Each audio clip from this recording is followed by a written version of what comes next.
یہ اکثر ہماری ویڈیوز اٹھا کے نا آؤٹ آف کانٹیکسٹ لوگ پیش کرتے ہیں، مذہبی جماعتیں بھی، سیاسی جماعتیں بھی، اور کہتے ہیں دیکھیں انجینئر صاحب تو یہ کہہ رہے تھے، اب وہ یہ بات کر رہے ہیں. حالانکہ جو میں پہلے کہہ رہا ہوتا ہوں میں آج تک اس کے اوپر قائم ہوں. وہ میں کس ٹون میں بات کر رہا ہوں، کس کا موقف بیان کر رہا ہوں، کوئی بات میں کوئی ٹونٹ کے طور پہ کر رہا ہوتا ہوں، کوئی بات انالیسس کے طور پہ کر رہا ہوتا ہوں، کوئی بات اپنے موقف کے طور پر. وہ جب تک آپ پوری گفتگو نہیں سنیں گے آپ کو کیسے سمجھ آئے گا. میں نے ایک ویڈیو میں کہا کہ جی کسی کو غدار وطن کہنے کا کوڑا پہلے ہماری اسٹیبلشمنٹ کے ہاتھ میں تھا، اب یہ خان صاحب کے ہاتھ میں آ گیا. خان صاحب جسے کہیں گے وہ محب الوطن ہوگا اور خان صاحب جسے کہیں گے وہ غدار وطن ہوگا. اس کو یہ بھولے بالے پی ٹی آئی کے سپورٹر خان صاحب کی تعریف سمجھ رہے تھے. بھائی جو چیز اسٹیبلشمنٹ کے حق میں گالی ہے کہ وہ جسے چاہیں جب چاہیں غدار کہہ دیں بغیر دلیل کے، وہ تمہارے مسیحا کے بارے میں گالی نہیں ہوگی. یہ میں اس کی کوئی تعریف کر رہا تھا، میں یہ بتا رہا تھا کہ یہ کوڑا اب اس کے ہاتھ میں آ گیا. ہم نہیں چاہتے کہ یہ کوڑا کسی کے ہاتھ میں بھی جائے. کسی کو کوئی رائٹ نہیں پہنچتا کسی کو غدار وطن کہنے کا اور نہ کسی کو توہین مذہب کا الزام لگانے کا. تو وہ جو یہ پرانے کلپ بھی چلا چلا کے کر رہے ہیں نا، کوئی اپنا بڑا لانچ کرو، تمہارے لیے بھی آفر موجود ہے. جس کو تم سب سے بڑا اپنا یوٹیوبر سمجھتے ہو نا، اس کی پہلے بیعت کرو اور ویڈیو بناؤ کہ یہ ہمارا بڑا ہے. خواہ وہ عمران ریاض خان ہو یا کوئی اور ہو، جڑاں بڑے آئے میری اکیڈمی میں، اپنا بھی کیمرہ لے سامنے بیٹھ کے بات کر لے. ٹھیک ہے، تو انشاءاللہ تب یہ صاف کر دوں گا، بتاؤں گا کہ تم لوگ جو اس وقت اس امت پہ مسیحا بن کے مسلط ہوئے ہو نا، تم اسی اسٹیبلشمنٹ کی پیداوار ہو، کوئی فرق نہیں ہے. لیکن چونکہ میں نے اس کو بار بار ٹاپک اس لیے نہیں بنانا ہوتا کہ ہمارا یہ سیاسی پلیٹ فارم نہیں، مجبوری اس لیے بن جاتی ہے کہ ہمارے اسٹوڈنٹس اکثر چونکہ ینگ جنریشن ہے اور وہ ان لوگوں کے ہاتھوں گمراہ ہو جاتی ہے، پولیٹیشنز کے ہاتھوں. تو میری مجبوری بنتی ہے کہ میں انہیں بتاؤں کہ خدا کے لیے یار ان کے شر سے بچاؤ اپنے آپ کو. یہ سیاسی لیڈرز ہیں، انہیں مذہبی لیڈرز نہ مانو. اور اندازہ کریں آج کل یہ بات ہو رہی ہے حسین، یار یہ لوگ حسین کے کریکٹر والے ہیں، یہ سارے اپنے اپنے دور کے یزید ہیں. جب نکل جاتے ہیں حسین بن جاتے ہیں. ہر زمانے میں ایک نیا حسین اٹھا ہوتا ہے ان کا. تو وہ ایک بڑی تکلیف دہ چیز ہے خدا کے لیے. یہ سب لوگ اپنے وقت میں یزید ہوتے ہیں جب ان کے ہاتھ میں حکومت ہوتی ہے، جب باہر نکلتے ہیں تو یہ مظلومیت کا کارڈ کھیلتے ہیں اور پھر اندر آنے کے لیے اپنے آپ کو حسین کہتے ہیں. ڈاکٹر تعلق قادری صاحب نے اپنے آپ کو حسین کہا، اس کے بعد مولانا فضل الرحمان صاحب نے اپنے آپ کو حسین کہا، اور اب یہ خان صاحب کے بارے میں ان کے ماننے والے حسین کلیم کر رہے ہیں. تو یہ خدا کے لیے حسین ابن علی کا نام آپ لوگ بدنام نہ کریں. حسین ابن علی نے کبھی بھی یزید کی بیعت نہیں کی تھی. تمہارے یہ جعلی حسین وہ ہیں جو اپنے اپنے زمانے میں اسٹیبلشمنٹ کی بیعت کرتے رہے ہیں، اور یہاں وہ بیٹھا ہوا ہے جس نے پہلے دن سے کبھی بھی ان کی بیعت نہیں کی، بلکہ تمہیں چھوڑا 2014 کے دھرنوں کی وجہ سے کہ تم نے ان کی بیعت کر لی ہے. اور مجھے 2017 میں اپنی نوکری سے ہاتھ دھونا پڑا، ریٹائرمنٹ لینی پڑی، لیکن انہوں نے الزام بڑا بھونڈا لگایا تھا، دہشت گردی کا الزام لگا دیا. میں نے کورٹ میں مقدمہ کیا، اور یہی عطر من اللہ جو آج اتنا نظریاتی بنا ہوا ہے نا، یہ اس وقت فیض حمید کا بغل بچہ تھا.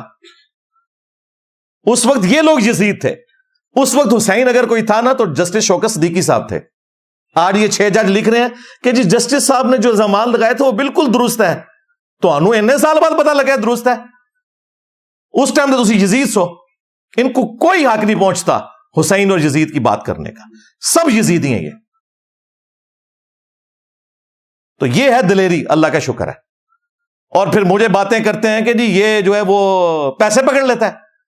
اور خدا کے لیے گھڑیاں تم لوگوں نے لی تحفے میں، بیچی تم لوگوں نے. ٹھیک ہے، تم سے پہلے جو تھے انہوں نے گاڑیاں لے کے بیچی. تم لوگوں کا کریکٹر سب کو پتا ہے تم لوگ کیا ہو، ہمیں باتیں کرتے ہو. اور یہ ہمارے جتنے اسٹوڈنٹس ہیں یہ ہم نے کسی سے کوئی وراثت میں نہیں لیے ہیں، یہ ارن کی ہیں میرے کریکٹر کی وجہ سے. اور تمہارا کریکٹر کیا ہے؟ ماضی کا، حال کا اور مستقبل کا.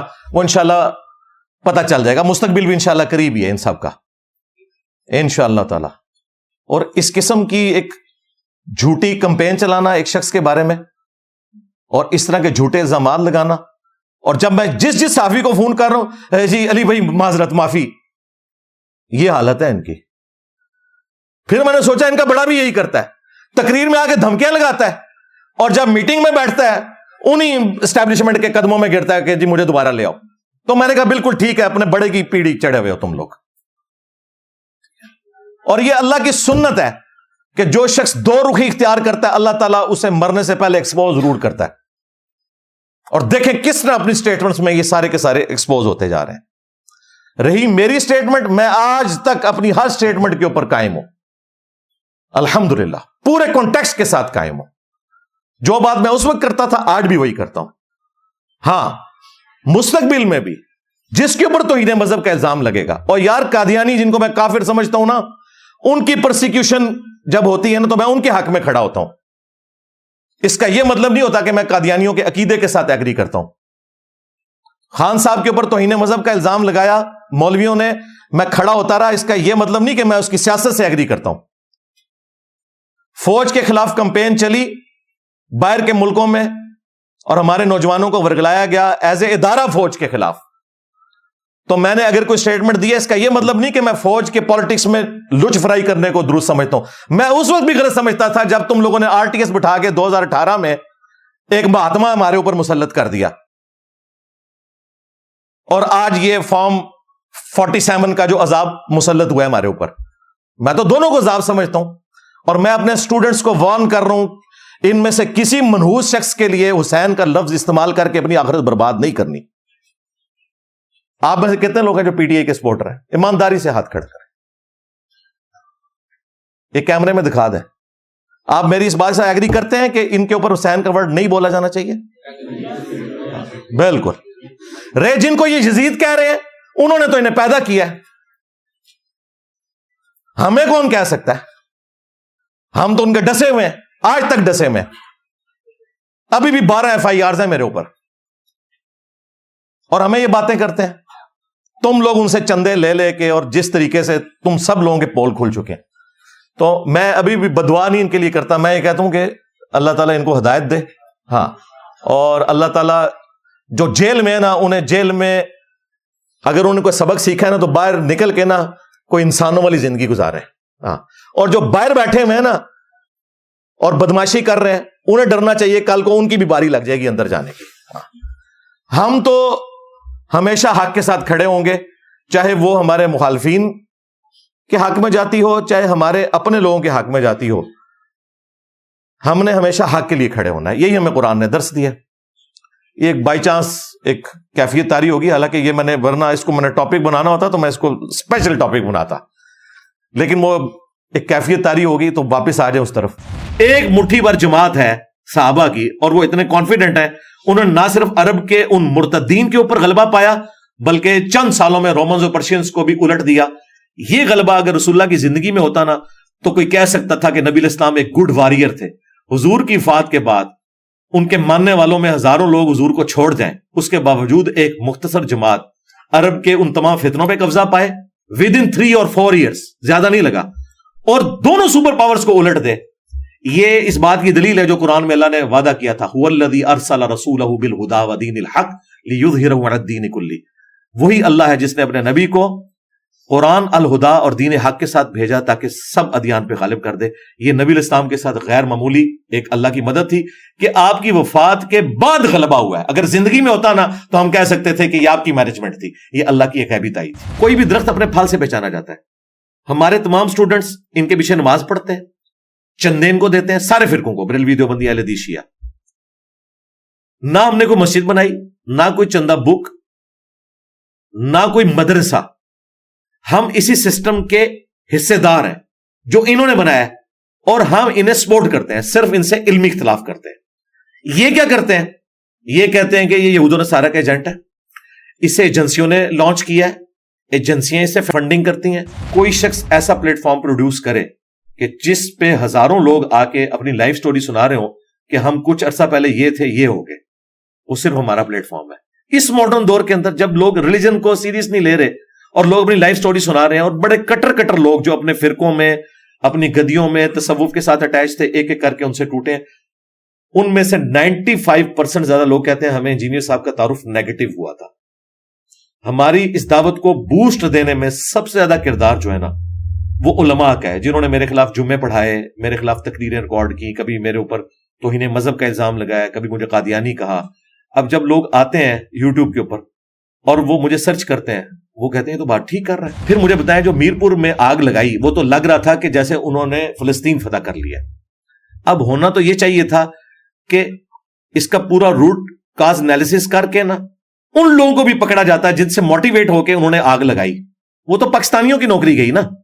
میں نے اس وقت ایون کی پوڈ کاسٹ میں بھی اپنے بھائی سے ہی کہا تھا کہ بھائی یہ جو ہزاروں لوگ بے روزگار ہوں گے نا، ان کے خرچے کون اٹھائے گا؟ یہ جو ہمیں آپ کہانیاں کراتے ہیں نا کہ جی آپ اللہ کے لیے یہ نہیں کر سکتے، آپ کیوں نہیں کرتے ہو اللہ کے لیے؟ آپ اناؤنسمنٹ کرو، آپ کا سارا مولوی طبقہ، کہ ہم یہ جو لاکھوں کے چندے ہتھیار ہیں نا آپ سے، کل سے ہم سادہ زندگی گزاریں گے، اور وہ بچے جو KFC کی جاب کی وجہ سے بے روزگار ہوئے ہیں ان کے گھر کا خرچہ ہم چلائیں گے. انہیں پتہ لگ جائے گا کتنے مخلص ہو. آپ لوگ کیوں نہیں کرتے ہو؟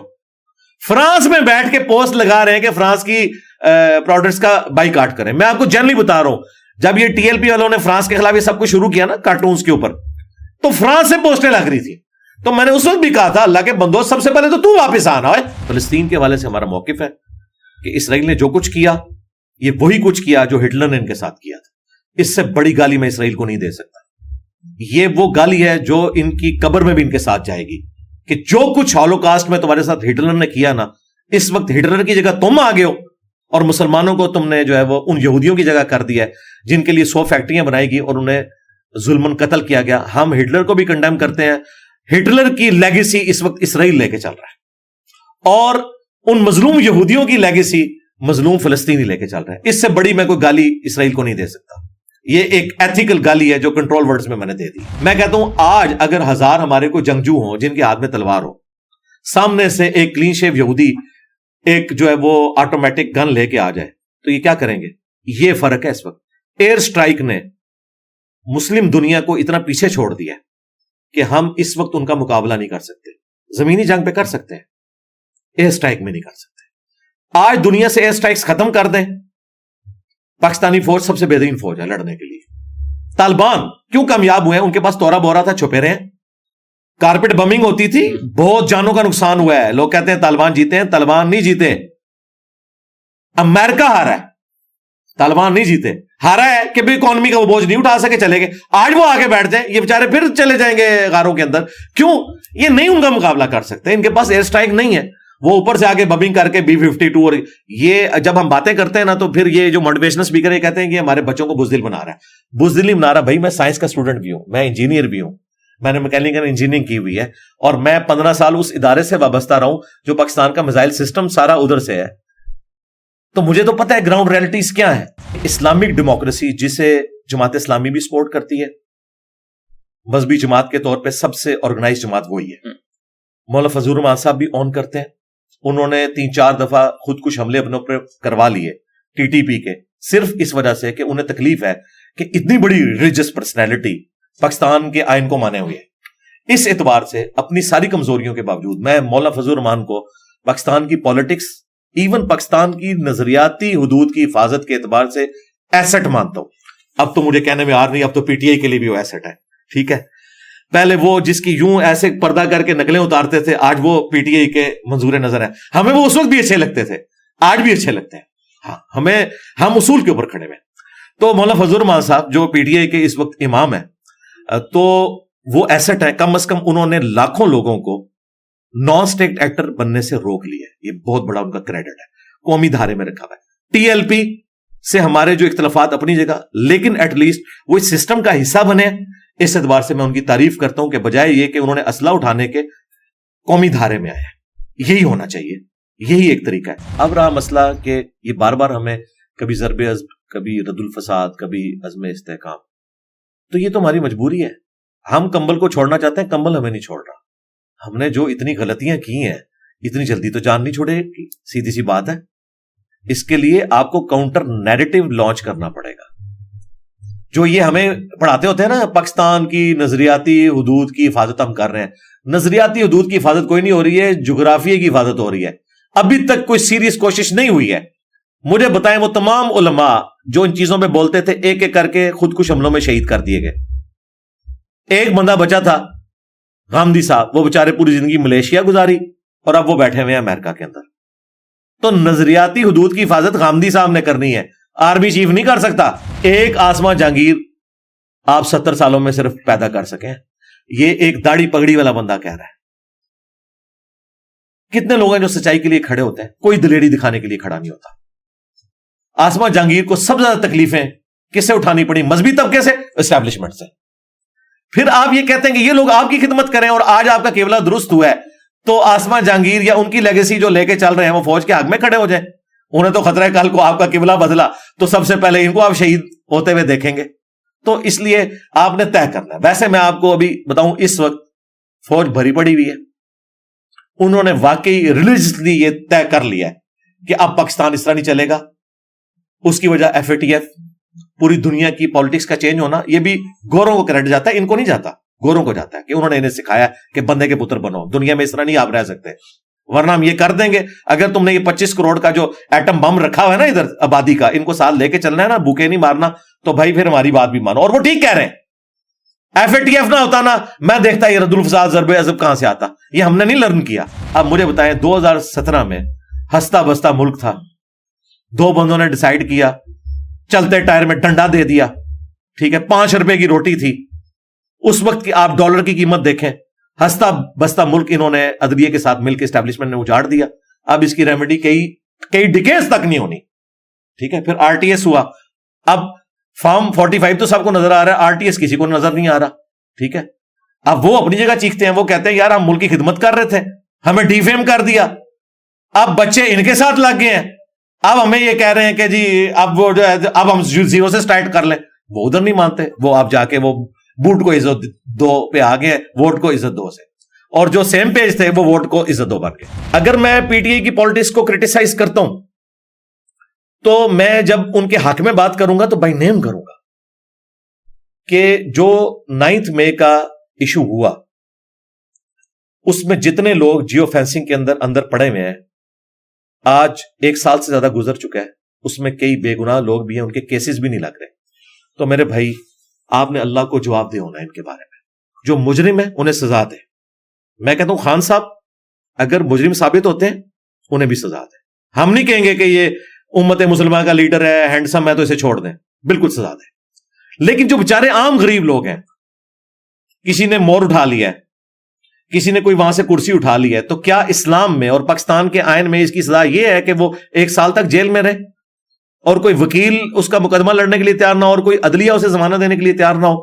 ان لوگوں کو فی الفور ان کے کیسز چلا کے فارغ کیا جائے جو بے گناہ ہے. جو گناہ گار ہیں انہیں بھی سزا اتنی دی جائے جتنی ان کی بنتی ہے. یہ نہیں ہے کہ آپ اپنا غصہ نکالنے کے لیے وَلَا يَجْرِمَنَّكُمْ شَنَآنُ قَوْمٍ عَلَىٰ أَلَّا تَعْدِلُوا اعْدِلُوا هُوَ أَقْرَبُ لِلتَّقْوَىٰ. اب حافظ صاحب کو تو عربی آتی ہے, انہیں پتا ہے کہ دیکھنا کسی قوم کی دشمنی تمہیں اس پہ نہ ابھارے کہ تم انصاف کا راستہ چھوڑ دو, انصاف کرو, وہی تقوی کے قریب ہے. یہی روش ہونی چاہیے. عمران خان صاحب کی محبت میں جس طرح لوگ گرفتار ہیں, ہر سال لاکھوں لوگ 18 سال کو کراس کر رہے ہیں. یہ ساری کی ساری بریڈ تو خان صاحب کو ایڈلائز کرتی ہے کیونکہ انہوں نے تو 90s کا زمانہ نہیں دیکھا ہوا, ورنہ ان کو پتا ہوتا کہ اس وقت کون بی ٹیم تھی, بعد میں کون بی ٹیم بنا. تو یہ وقت جو گزر رہا ہے, اگر خان صاحب زندہ رہے اور وہ جیل سے باہر آ گئے تو پھر اس ملک میں سٹیبلٹی والی کوئی چیز آپ کو نظر نہیں آئے گی, سیدھی سی بات ہے. اور یہ فوج کو پتا ہے, اس لیے وہ اندر ہے. تا وقت ہے کہ ان کی کوئی گارنٹی دے, ان کی گارنٹی تو کوئی بھی نہیں دے سکتا. حقیقت بات ہے کیونکہ ان کی زندگی یو ٹرن سے عبارت ہے, وہ کسی ایک بات پہ بھی قائم نہیں رہتے. اسی لیے ہمیں ان کی مظلومیت تو نظر آتی ہے, فوج کی بھی مجبوری دیکھیں. وہ بھی کہتے ہیں کہ بھائی اس کو باہر نکالیں تو پھر آپ کو پتا کیا کرے گا, باہر کے ملک بھیج دیں تو کیا کرے گا, یہ اندر بیٹھ کے یہ کچھ ہو رہا ہے تو باہر آگے کیا کرے گا. اس کے لیے بھائی پھر کعبے کی چھت پہ کھڑا ہونا پڑے گا عمران خان کو بھی, نواز شریف کو بھی, اور چیف جسٹس کو بھی, اور آرمی چیف کو بھی, اور پبلکلی اپنے گناہوں کی معافی مانگنی ہوگی کہ کس نے کہاں کیا کیا غلط کیا, اور گارنٹی دینی ہوگی کہ اب ہم ایسا نہیں کریں گے. پھر کوئی آگے معاملہ چل سکتا ہے. ادروائز تو مجھے تو نظر آ رہا ہے کہ معاملات کوئی زیادہ بہتری کی طرف اتنی آسانی سے نہیں آئیں گے, اگرچہ اس وقت کوشش ہو رہی ہے لیکن اس میں کافی زیادہ ٹائم لگے. شیر افضل مروت کو میں نے کہا تھا کہ بیرسٹر گور کے ساتھ بیٹھ کے انہوں نے کہا کہ عادل راجہ جو کچھ کر رہا ہے یہ غلط ہے, یہ میں نے اس کو کہا تھا, گن پوائنٹ پہ کھلوایا. یہی باتیں ہم بھی پہلے کر رہے تھے. عادل راجہ نے میرے اوپر جھوٹا الزام لگایا کہ اس اسٹیبلشمنٹ نے لانچ کیا ہے, جو خود گن پوائنٹ پہ میڈیا پہ لانچ ہوا تھا خان کو بت بنانے کے لیے, اور وہ پھر فوج کے خلاف ہو کے خان کے ساتھ ہو گیا, جو خود اسٹیبلشمنٹ کا بغل بچہ, ان کی تنخواہوں پہ پلنے والا. میری تو نوکری اسٹیبلشمنٹ نے 2017 میں فارغ کی ہے, میں تو ان کا ڈسا ہوں. میں نے اس وقت عمران خان وزیر اعظم جب 2018 میں بنا, میں نے اسے بھی خط لکھا, میں نے ایک ایک بندے کو اپروچ کیا کہ میرے ساتھ یہ ظلم کر رہے ہیں. میں کورٹ میں گیا. یہ آج جو عطر من اللہ اتنا نظریاتی بنا ہے نا, اس کے پاس ہی میرا کیس لگا تھا. اس وقت یہ اسٹیبلشمنٹ کا بغل بچہ ہوتا تھا, آج بڑا نظریاتی بنا ہوا ہے. مجھے ان سب کا ماضی پتا ہے. یہ سب لوگ اس وقت اگر شوکت صدیقی کے ساتھ کھڑے ہوتے ہیں نا, مجھے ان کے اخلاص کے اوپر میں مانتا. ٹھیک ہے, بابر ستار کی صرف میں عزت کرتا ہوں, میں جیو پہ اس وقت بھی دیکھتا تھا, لیکن ان کا حال یہ ہے کہ سب زیادہ پی ٹی آئی مخالف تھی انہیں جج بنانے میں. تو مجھے بتائیں اللہ کے بندو, کوئی ایک خامی بتاؤ نون لیگ پیپلز پارٹی کی جو اس سے زیادہ ورسٹ فارم میں اس جماعت میں نہ آئی ہو, ان کے بڑوں میں نہ آئی ہو. میں اس کو ثابت کر سکتا ہوں, لیکن ہمارا یہ پلیٹ فارم پولیٹیکل نہیں ہے, اس وجہ سے میں اس لیول پہ نہیں اترتا. یہ بھی مجھے اس لیے اترنا پڑتا ہے کہ ہمارے اکثر اسٹوڈنٹ ینگ جنریشن ہے, اور وہ ان کے ہاتھوں گمراہ ہو رہے ہیں, اپنا مستقبل برباد کریں گے, اینڈ رزلٹ کچھ نہیں نکلنا. ہٹلر کے لیے بھی 2.5 کروڑ لوگوں نے ٹیٹو بنوائے تھے, وہ بھی اسی طریقے سے ہاتھ اٹھا کے لیتا تھا. اینڈ رزلٹ کیا نکلا ہے؟ آج جرمنی شرمندہ ہٹلر کا نام لینے سے. اللہ نہ کرے کہ خان صاحب کا مستقبل یہ ہو. جیل میں گئے ہیں, میری کبھی ملاقات بھی, میں ان کے کہوں گا خدا کے لیے آپ اپنی زندگی میں اپنے فتنے کو ختم کر کے جائیں. جو آپ نے غلط چیزیں کی ہیں ان سے معافی مانگیں, اور اپنی نوجوان نسل کو, اس لیے دیکھیں 4 ٹکڑے تو ہو چکے ہیں جماعت میں, اور بھی ٹکڑے ہوں گے. ان میں سے یہ دعویٰ نہیں کر سکتا کہ ہم بڑے نظریاتی ہو گئے. نظریاتی تو ہم ہیں شروع سے. میں تو 2014 کے دھرنوں کے بھی خلاف تھا, حالانکہ 2013 میں نے پی ٹی آئی کو ووٹ ڈالی تھی. نظریاتی اس کو کہتے ہیں. میں ان دھرنوں کی وجہ سے, کنٹینر کی وجہ سے خان صاحب کے مخالف ہوا تھا کہ آپ ان کی گود میں نہ بیٹھیں. ہم سمجھتے تھے خان صاحب ایک نظریاتی لیڈر ہے, لیکن وہ گود میں بیٹھے اور آج وہ اندر ہے. اور میں پریڈکٹ کر رہا ہوں, خدا نہ خواستہ ایسا ہو, مجھے نہیں لگتا کہ اب وہ اس اعتبار سے کوئی پولیٹیکل قد کاٹ حاصل کر سکیں گے باہر نکل کے. مجھے نہیں نظر آ رہا. میرے منہ میں خاک. میری خواہش ہے کہ اگر انہوں نے جیل میں رہ کے کچھ سیکھا ہے اپنی غلطیوں سے, وہ باہر نکل کے اپنے مخالفین سے معافی مانگیں گے. نیلسن منڈیلا کی بات کرتے ہیں تو اس نے 27 سال بعد سب کو معاف کیا تھا, لیکن نیلسن منڈیلا کی جو فیاضی تھی یا معاف کرنے کی روش, اس کا 1% بھی پاکستان میں نہ عمران خان کو نصیب ہے, نہ نواز شریف کو نصیب ہے, نہ زرداری صاحب کو. یہ صرف نام لے سکتے ہیں. حقیقتاً یہ بہت بغض پالے ہوئے ہوتے ہیں اپنے دلوں کے اندر ایک دوسرے کے بارے میں.